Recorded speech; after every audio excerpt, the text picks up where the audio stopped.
Salah satu orang yang paling sering menyakiti diri kita, bisa jadi adalah diri kita sendiri.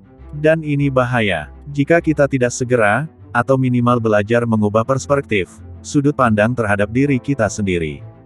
Dan juga mengubah kebiasaan itu menjadi yang lebih baik. Psikolog klinis Dr. Ellen Hendriksen, dalam bukunya yang berjudul, How to Be Yourself, menyebutkan bahwa salah satu bentuk sabotase diri yang paling halus, adalah ketika kita tidak sadar, sedang menjadi musuh bagi diri kita sendiri. Ia juga menyebutnya sebagai self-toxicity. Ini suatu bentuk pola pikir dan kebiasaan yang tampak biasa saja, dan seolah wajar-wajar saja. Tapi sebenarnya, ini bisa memperlambat, merusak, dan bahkan menjatuhkan harga diri secara perlahan. Contoh yang paling umum terlihat saat kita menolak tawaran pekerjaan, atau kesempatan tampil, hanya karena kita merasa belum siap. Padahal secara objektif kita mampu. Tapi di dalam pikiran kita sudah mengadili diri sendiri dengan kata-kata seperti, "Aku gak cukup baik, nanti juga gagal, orang lain pasti lebih layak." Sepertinya bentuk rendah hati. Tapi sadarilah, ini bukan bentuk dari kerendahan hati yang dimaksudkan. Dan ini adalah pola sabotase diri yang dinormalisasi.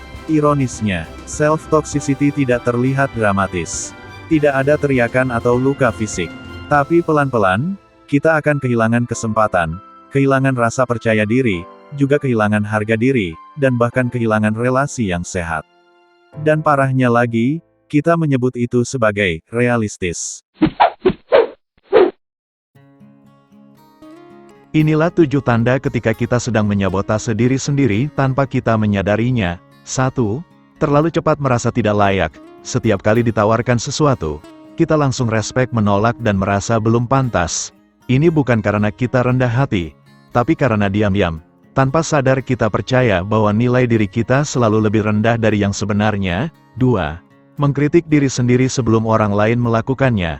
Kita sudah terbiasa membuat lelucon, menghina diri sendiri, dan berpikir itu membuat seolah-olah merendah.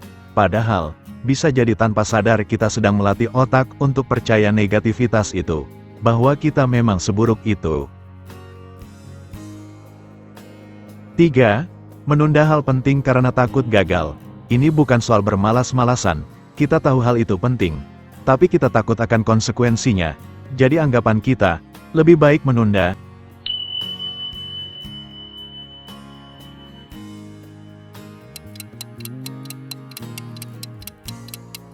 Akar masalahnya adalah ketakutan akan penolakan itu sendiri. 4. Membandingkan diri secara tidak seimbang. Ketika kita membandingkan diri yang masih belajar dengan orang yang sudah 10 tahun berpengalaman, hasilnya, bagaimana? Kita jadi merasa bodoh bukan? Kita merasa tertinggal. Padahal kita hanya membandingkan dari posisi yang tidak adil.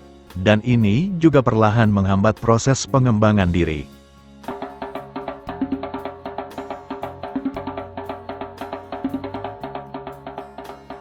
5. Menolak apresiasi dan menganggap hal itu hanya kebetulan. Misalnya, ketika dipuji, kita langsung merespons dengan, "Ah, mungkin karena itu kebetulan aja," atau, "Itu karena orang lain yang membantu." Kita tidak bisa menerima kebaikan tentang diri kita sendiri karena di dalam, kita tidak percaya bahwa kita memang pantas. Meski demikian, ini juga bukan sikap sombong atau membanggakan diri. 6. Menyabotase relasi karena merasa tidak layak dicintai. Kita menarik diri atau bersikap dingin saat orang menunjukkan cinta, bukan karena kita tidak suka, tapi karena kita yakin, cepat atau lambat mereka akan pergi juga. Jadi kita pergi duluan, sebagai cara melindungi diri dari patah hati yang menjadi persepsi kita sendiri. Padahal kita belum tahu kebenarannya. Dan yang terakhir, selalu menunggu momen ideal untuk memulai sesuatu. Kebanyakan pola pikir, mereka ingin sempurna dulu, baru memulai. Tapi kata sempurna tidak pernah datang, jadi kita tidak pernah mulai. Benar begitu kan? Ini bukan merupakan persiapan. Tapi ini adalah jebakan perfeksionisme yang dikupas tuntas oleh Dr. Brené Brown dalam The Gift of Imperfection. Di tengah semua ini, mungkin kita merasa relas. Kalau iya, artinya kita manusiawi. Tapi bukan berarti kita harus terus jadi korban pikiran kita sendiri. Self-toxicity adalah bentuk perang yang tidak terlihat. Dan satu-satunya cara melawannya adalah menyadari bahwa kita berhak tumbuh, tanpa harus sempurna dulu. Berlangganan di channel ini bisa membantu menambah wawasan, saling sharing, dan belajar bersama untuk pengembangan diri. Konten ini membahas seputar cara berpikir sehat, melawan sabotase diri, dan menjadi versi terbaik dari diri kita sendiri. Dan bukan versi ideal yang tidak pernah lahir, tapi versi jujur yang siap berkembang.